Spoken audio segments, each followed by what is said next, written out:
Sir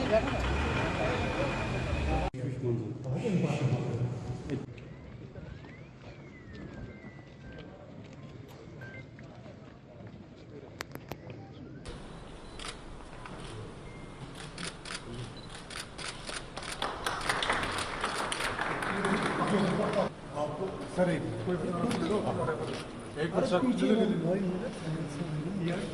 okay sir start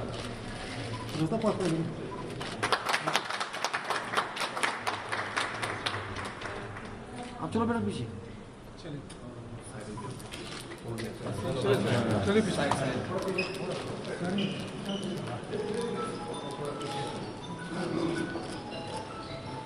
आपको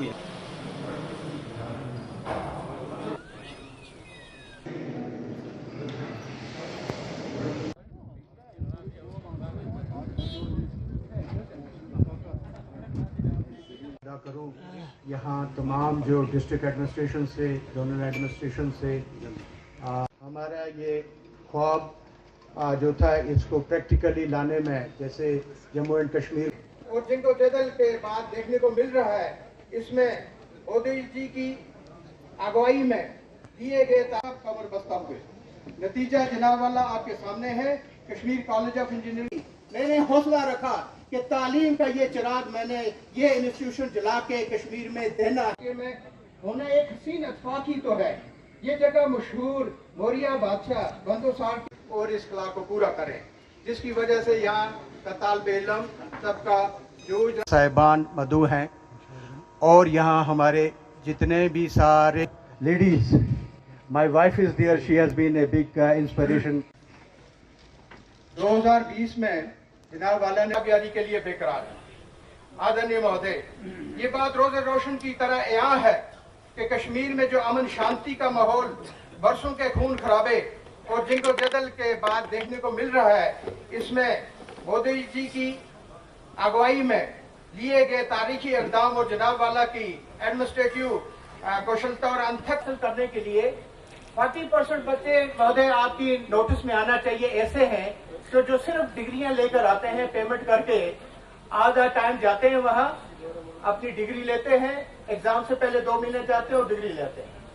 बाकी institution ऐसे हैं रेस्ट ऑफ द कंट्रीज में जगहों में जहां तालीम तो दी जाती है उनको थियोरटिकल लेकिन प्रैक्टिकली उनको कुछ नहीं सिखाया जा रहा है और ऐसी तालीम में जब वो डिग्रियां पास कर फील्ड में जाते हैं तो उन्हें मुश्किल आती है जॉब लेने में भी और काम करने में भी। इस मुश्किल को हमने टैकल किया है कि हमने अपनी जो ग्रेजुएशन डिग्री है उसके दौरान हम स्किल की क्लासें जो आपकी गवर्नमेंट ऑफ इंडिया ने हमारे लिए प्रिस्क्राइब किए हैं स्किल उस स्किल को हम इम्प्लीमेंट करके बच्चों को डिग्री के साथ एक टेक्निकल हिस्सा था कि ओपी की सिलेक्शन के बाद मित्रों आज के इस महत्वपूर्ण कार्यक्रम की शुरुआत में इस महीने की एक न्यूज रिपोर्ट मैं आपसे साझा करना चाहूंगा। 11 जुलाई को ब्लूमबर्ग की एक रिपोर्ट आई थी और उसमें कहा गया था कि देश के टेक्नोलॉजी सेक्टर में अगले 2-3 वर्षों में आर्टिफिशियल इंटेलिजेंस तथा इंडस्ट्री 4.0 स्किल्स की क्षमता वाले 10 लाख से अधिक इंजीनियरों की आवश्यकता होगी। उस न्यूज रिपोर्ट में इस बात का भी जिक्र किया गया है कि टेक्नोलॉजी सेक्टर में अभी जो वर्कफोर्स काम कर रही है उसमें से 50% इंजीनियर्स को artificial intelligence, big data analytics और साइबर सिक्योरिटी के क्षेत्र में री स्किलिंग की आवश्यकता होगी।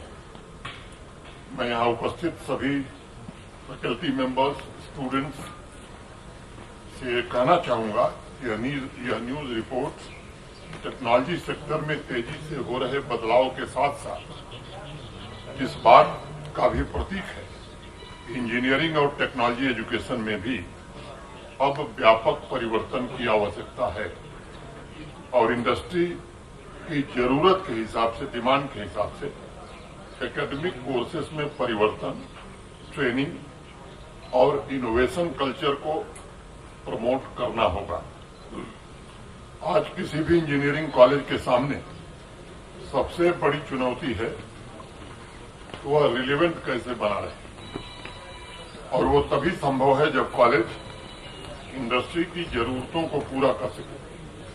मुझे अत्यंत प्रसन्नता है कि राजा एजाज अली साहब और उनकी टीम मिलकर artificial intelligence, computer science, IT engineering जैसे अनेक विस्तृत कोर्सेज के अलावा व्यापक स्तर पर सर्टिफिकेट कोर्स भी शुरू करने जा रहे हैं, जो इनोवेशन तथा एंटरप्रेन्योरशिप को निश्चित रूप से आने वाले दिनों में बढ़ावा देगा।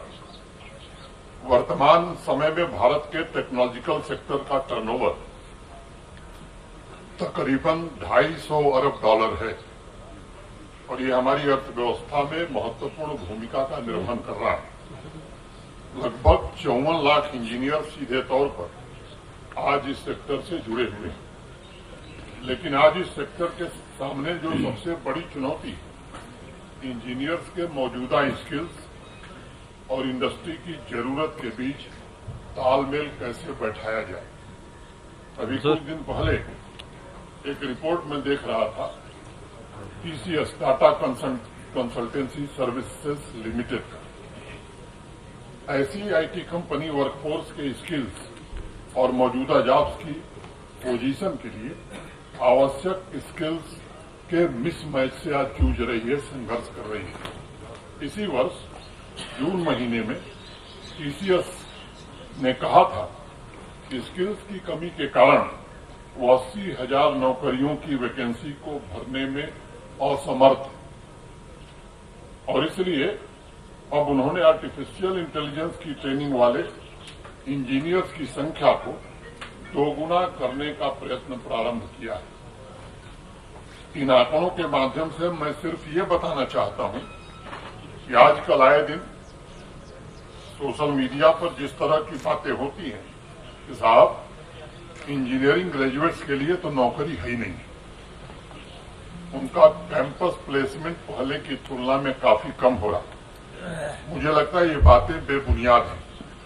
आज इंजीनियरिंग और टेक्नोलॉजी की कंपनीज में प्रोफेशनल्स की मांग बढ़ रही है। वर्तमान समय में इंडस्ट्री के लिए आवश्यक स्किल्स वाली वर्कफोर्स की ही वैकेंसी बढ़ रही है, और अगर आपके पास स्किल सेट है तो आपको नौकरी या जॉब की कमी नहीं है। लेकिन हाँ, अब हमें इस तथ्य को स्वीकार करना होगा कि सिर्फ डिग्री अब काफी नहीं है। अब डिग्री और उससे जुड़ा हुआ स्किल सेट वर्तमान समय की आवश्यकता के अनुरूप है कि नहीं है, ये ज्यादा महत्वपूर्ण हो गया है। मई जून के महीने में एक रिपोर्ट आई थी कि बड़े बड़े कॉलेज के हजारों इंजीनियरिंग ग्रेजुएट का कैंपस प्लेसमेंट नहीं हुआ। एक दूसरी रिपोर्ट उसी समय आई कि भारत की सबसे बड़ी इंजीनियरिंग और infrastructure development company Larsen and Toubro limited की आईटी और आईटी इनेबल्ड सर्विसेज विंग में 20,000 इंजीनियरों की कमी है। ये दोनों विरोधाभास, कॉन्ट्राडिक्शन इंडस्ट्री की आवश्यकता और मौजूदा स्किल्स के गैप की वजह से हो रहा है। पिछले वर्ष दिसंबर में बॉस्टन कंसल्टिंग ग्रुप की एक रिपोर्ट आई थी, जिसके मुताबिक अमेरिका में भी प्रतिवर्ष 4 लाख नए इंजीनियर्स की आवश्यकता होगी, लेकिन टैलेंट्स की डिमांड और सप्लाई गैप की वजह से हर वर्ष 3 में से 1 इंजीनियर की पोजीशन खाली रह रही है। इन सभी आंकड़ों से एक बात स्पष्ट हो जा रही है कि इंजीनियरिंग एवं टेक्नोलॉजी सेक्टर में टैलेंट्स के डिमांड और सप्लाई के बीच गैप निश्चित रूप से बढ़ रहा है। मैंने नेस्कॉम की एक रिपोर्ट देखी यहां आने के पहले। उस रिपोर्ट का अनुमान है कि 2028 आते आते टैलेंट्स के डिमांड और सप्लाई में जो गैप है वो लगभग 29% हो जाएगा। और इसलिए मैं समझता हूं कि Kashmir college of engineering and technology के सामने एक बहुत बड़ी अपॉर्चुनिटी है, बहुत बड़ा अवसर है कि वह सिर्फ जम्मू कश्मीर नहीं बल्कि देश की प्रतिष्ठित कंपनीज के लिए टैलेंट पूल तैयार करे और आईटी के बेस्ट इंस्टीट्यूशंस के बीच आने वाले समय में अपनी जगह बनावे। मित्रों, यह सच है कि आज सिर्फ इनोवेशन महत्वपूर्ण नहीं रह गया है, बल्कि इनोवेशन का कमर्शियलाइजेशन और उसकी गति ये ज्यादा महत्वपूर्ण हो गई। आर्टिफिशियल इंटेलिजेंस और बिग डेटा एनालिटिक्स की टेक्नोलॉजी से संबंधित इनोवेशन में पिछले वर्ष की पहली छमाही की तुलना में इस वर्ष जो ग्रोथ है वो 25% ज्यादा है। इसके साथ ही साथ नए टेक्नोलॉजी के आईपी प्रोटेक्शन के लिए किए जा रहे एप्लीकेशन में भी भारी मात्रा में वृद्धि हुई है, जो इस बात को दर्शाती है कि कंपनीज अब आईईसी मॉडल पर विशेष रूप से ध्यान दे रही हैं। आईईसी माने innovation, evolution and commercialisation. Ministry of commerce and industry ने इस वर्ष मार्च में एक आंकड़ा जारी किया था, जिसके मुताबिक हर 6 मिनट में एक नई टेक्नोलॉजी के आईपी प्रोटेक्शन के लिए एप्लीकेशन फाइल हो रही है। पिछले वर्ष प्रतिदिन एवरेज 250 पेटेंट जारी किए गए हैं और लगभग 28,000 नए इंजीनियरिंग डिजाइन ये भी रजिस्टर हुए हैं। मैं मानता हूं कि इनोवेशन की इस गति से स्टार्टअप्स के इकोसिस्टम को मजबूत आधार मिल रहा है और आज देश के 625 जिले में कोई न कोई नया स्टार्टअप युवा चला रहे हैं, जिसमें सबसे बड़ी संख्या इनोवेशन आधारित स्टार्टअप्स ही हैं। आज अमेरिका और चीन के बाद इनोवेशन और स्टार्टअप्स के मामले में भारत विश्व में तीसरे स्थान पर है और इसलिए मुझे लगता है कि इंजीनियरिंग कॉलेज तथा इंडस्ट्री के बीच पहले से ज्यादा कोलैबोरेशन, सहयोग, मैं कहूं कि क्लोज कोलैबोरेशन की आवश्यकता है, ताकि टैलेंट्स के डिमांड और सप्लाई गैप को प्रभावी तरीके से कम किया जा सके। इंडस्ट्री के सामने आने वाली भविष्य की चुनौतियों का समाधान भी कॉलेज दें, ये वक्त की जरूरत है। मैं इंजीनियरिंग और टेक्नोलॉजी एजुकेशन से संबंधित एक और महत्वपूर्ण बिंदु पर आप सभी का ध्यान आकर्षित करना चाहूंगा। अभी कल ही मैं all India council for technical education 22-23 के आंकड़े देख रहा था। उसके मुताबिक इंजीनियरिंग और टेक्नोलॉजी में लगभग 30 लाख नए स्टूडेंट्स का इनरोलमेंट हुआ था। 21-22 में कैंपस प्लेसमेंट लगभग 8.5 लाख हुआ।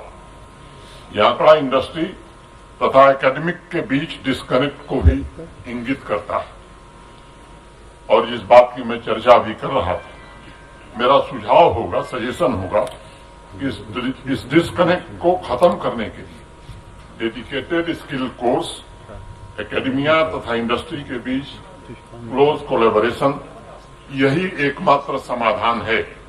मुझे प्रसन्नता है कि Kashmir college of engineering and technology ने इस कोलैबोरेशन को ध्यान में रखते हुए अपने कोर्सेज को डिजाइन किया है। मेरा विश्वास है इसकी प्रासंगिकता भविष्य में भी निरंतर बनी रहेगी। हमें इस बात को भी ध्यान में रखने की आवश्यकता है कि एनईपी, नेशनल एजुकेशन पॉलिसी 2020 के रूप में इस देश को एक ऐसा इंस्ट्रूमेंट मिला है जो स्टूडेंट्स तथा टीचर्स दोनों को इनोवेशन और इन्वेंशन के लिए प्रेरित करता है। जम्मू कश्मीर में प्राइवेट सेक्टर एक महत्वपूर्ण ये संस्थान बना है, इसके लिए मैं बधाई देता हूं। आप सभी पर ये जिम्मेदारी है कि नेशनल एजुकेशन पॉलिसी के रिकमेंडेशंस के अनुरूप स्टूडेंट्स को नए इन्वेंशन के लिए ज्यादा से ज्यादा प्रेरित किया जाए।